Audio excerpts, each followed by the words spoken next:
Bonjour à tous et bienvenue sur cette vidéo. Aujourd'hui, on va se concentrer sur la psychose. Ce terme est tellement utilisé à tort à travers que cela m'a donné l'inspiration de vous concocter cette petite vidéo qui a pour objet d'informer ma communauté qui me suit au quotidien. Au passage, merci infiniment pour tous vos partages et likes. Tout d'abord, la psychose se manifeste par une perte de contact avec la réalité. Je dis bien perte de contact avec la réalité. Autrement dit, c'est une personne qui ne parvient plus ou qui ne parvient pas du tout à faire la différence entre ce qui est vrai et ce qui est faux. Et cette personne peut être en train de vivre un épisode psychotique.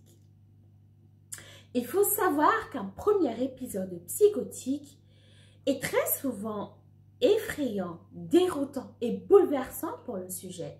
Surtout parce que c'est une expérience qui peut se caractériser d'inhabituelle pour certains sujets.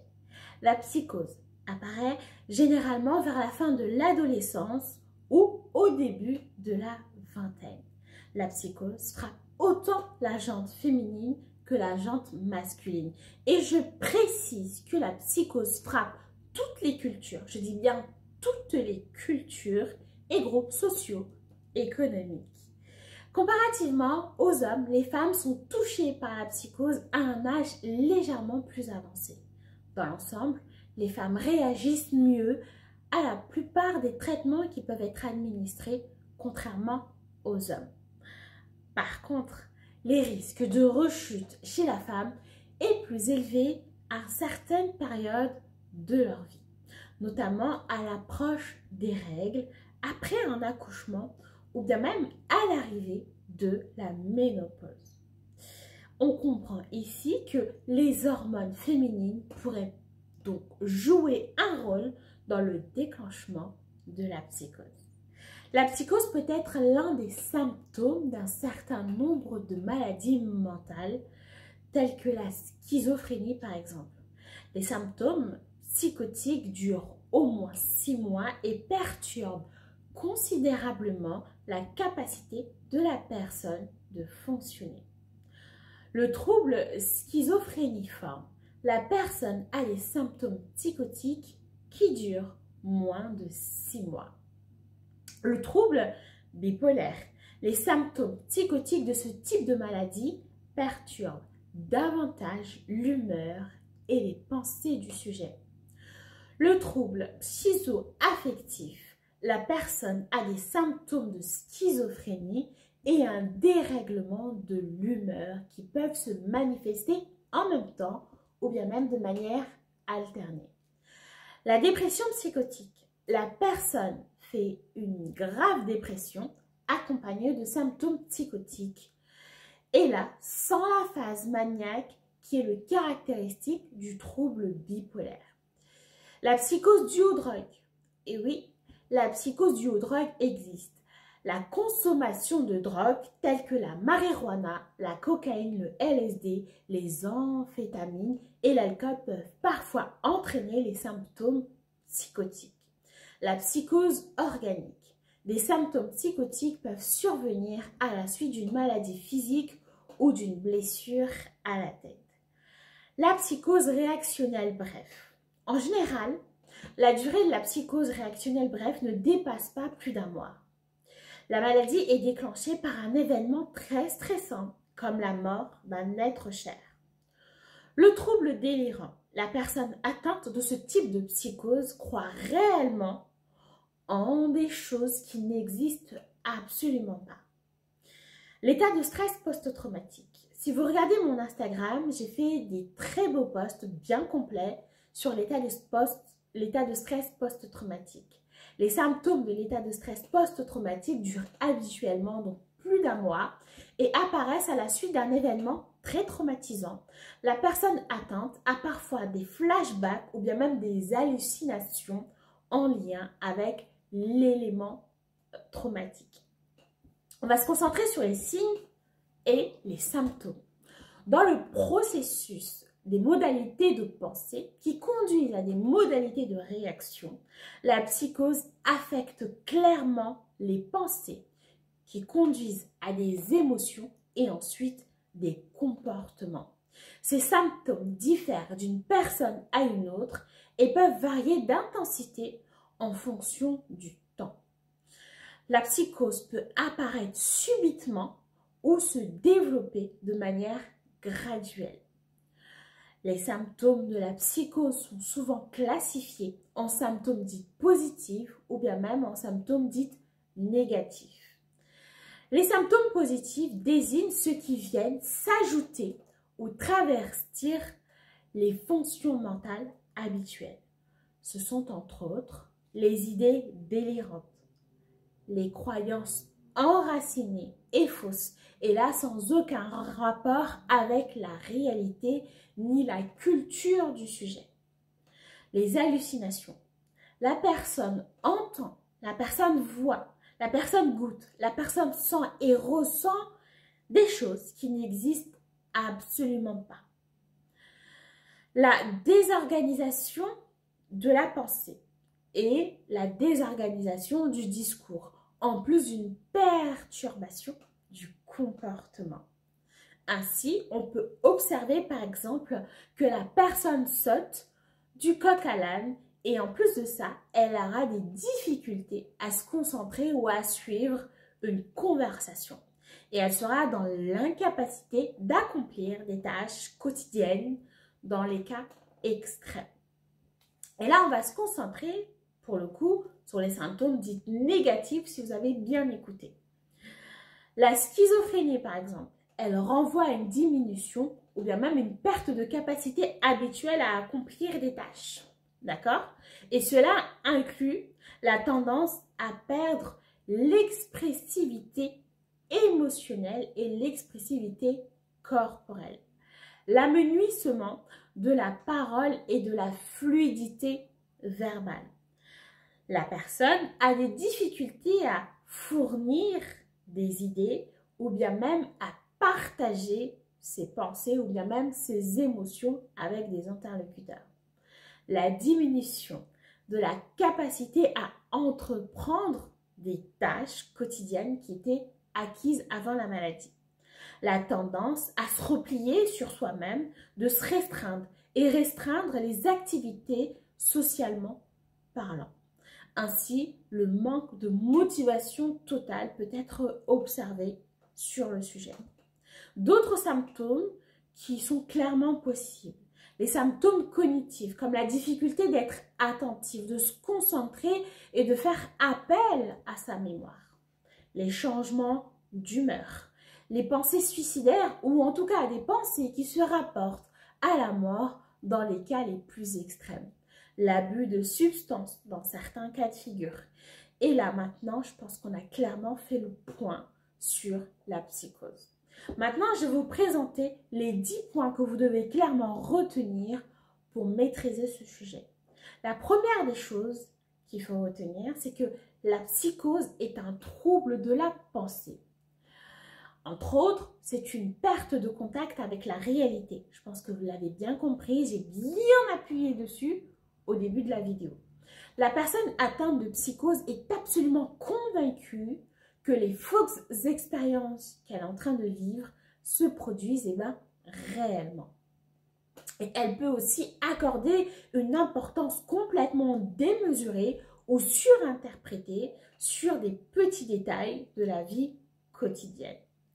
La deuxième des choses est que la psychose n'est pas vraiment une maladie. C'est plutôt un symptôme, comme pour la fièvre en étant dans un état de grippe. La psychose provoque donc des hallucinations, des délires, des illusions et des comportements qui peuvent être clairement observés, dits inhabituels. Et généralement, même si on démontre à la personne qu'elle est en train de se tromper, elle reste convaincue que c'est vous qui êtes dans le faux et ne va absolument pas se remettre en question. Et elle va continuer à maintenir de nombreuses distorsions cognitives. La troisième des choses est que la psychose peut frapper n'importe qui, autant les hommes que les femmes, entre 18 et 35 ans. La quatrième des choses qu'il faut retenir, c'est que La psychose peut entraîner et apparaître dans différentes conditions. De ce fait, on la retrouve par exemple dans nombreuses maladies mentales comme les troubles de l'humeur et les troubles psychotiques. La psychose peut également être liée à l'usage de cannabis, d'alcool et bien même certaines drogues comme la cocaïne, le LSD et l'héroïne. Et ça, je vous l'ai déjà dit.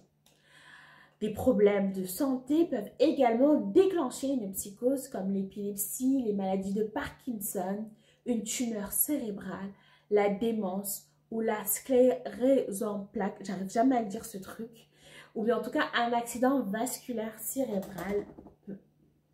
La cinquième des choses qu'il faut retenir, c'est que la psychose ne rend pas la personne dangereuse et surtout ne la transforme pas du tout en psychopathe. C'est vraiment une croyance que j'entends trop souvent et honnêtement, ceux qui la propagent, à mon humble avis, de thérapeute, ils ont beaucoup trop regardé les films hollywoodiens.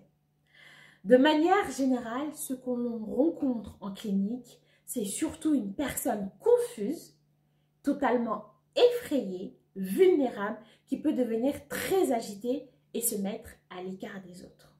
On constate aussi que le sujet est beaucoup plus à risque de se faire du mal à soi-même qu'aux gens qui l'entourent.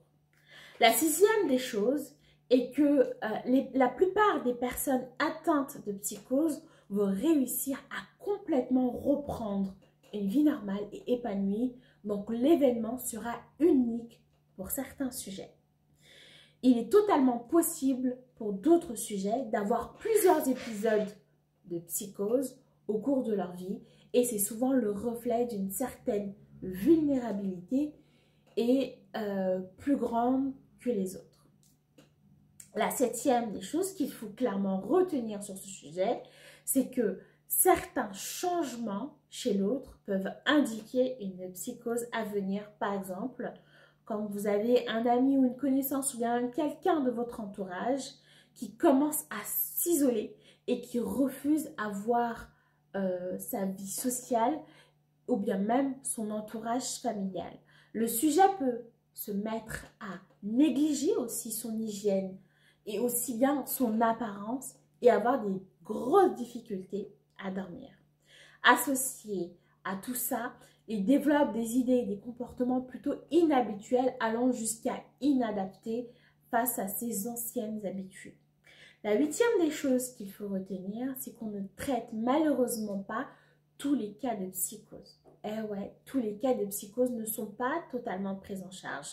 Et ça, c'est lié au fait que les recherches démontrent qu'il y a certains pourcentages de personnes qui vont mener une vie tout à fait normale en société, même s'ils entendent des voix ou bien même ont des croyances délirantes. Le traitement est nécessaire. On va instaurer une thérapie médicamenteuse lorsqu'il y aura une détresse importante et une souffrance profonde qui affecte la personne dans son fonctionnement physique et psychologique, ce qui perturbe donc la vie sociale, personnelle et professionnelle du sujet.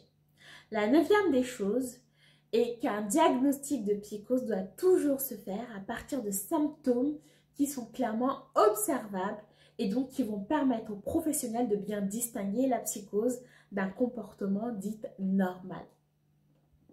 La dixième et dernière des choses à retenir, c'est que le traitement pour soigner la psychose doit être mis en place le plus rapidement possible. Plus on retarde, plus il y a un risque d'invalidité sur le long terme. Pour accompagner la personne à son rétablissement, il faut clairement poser ou en tout cas faire poser le diagnostic par un professionnel de la santé mentale, notamment un psychiatre ou bien même un médecin généraliste. La psychose peut être traitée très clairement et là on va se concentrer sur ça. En effet, beaucoup de personnes s'en rétablissent plutôt bien, surtout quand ils reçoivent l'aide assez tôt et ça vous l'avez très bien compris. Le traitement est donné soit en consultation externe, soit bien en établissement psychiatrique. Il se compose généralement de soins médicamenteux prescrits par un thérapeute, psychiatre, un médecin généraliste. Et on peut aussi faire des thérapies de manière associée. Pendant toute la durée du traitement, un thérapeute peut fournir une thérapie de soutien avec des renseignements sur la maladie et son traitement. Sa mission va se recentrer sur la gestion des symptômes du sujet, mais aussi d'accompagner ce sujet dans les différentes sphères de sa vie. Par exemple, l'accompagner sur des perspectives de reconstruction sur le niveau personnel, professionnel et ou social. Le rétablissement d'un premier épisode psychotique varie d'un individu à un autre. La prise en charge n'est pas la même. La thérapie n'est absolument pas la même d'un sujet à un autre. Parfois, les symptômes disparaissent rapidement et la personne peut reprendre immédiatement une vie normale. Dans d'autres cas, le rétablissement s'échelonne sur plusieurs semaines ou plusieurs mois. Certaines personnes auront aussi besoin de médicaments et de soutien pendant toute leur vie. J'espère que j'ai été suffisamment claire sur la psychose. Si vous avez des questions, n'hésitez absolument pas. C'était juste moi, Assa, votre thérapeute, qui vous veut du bien.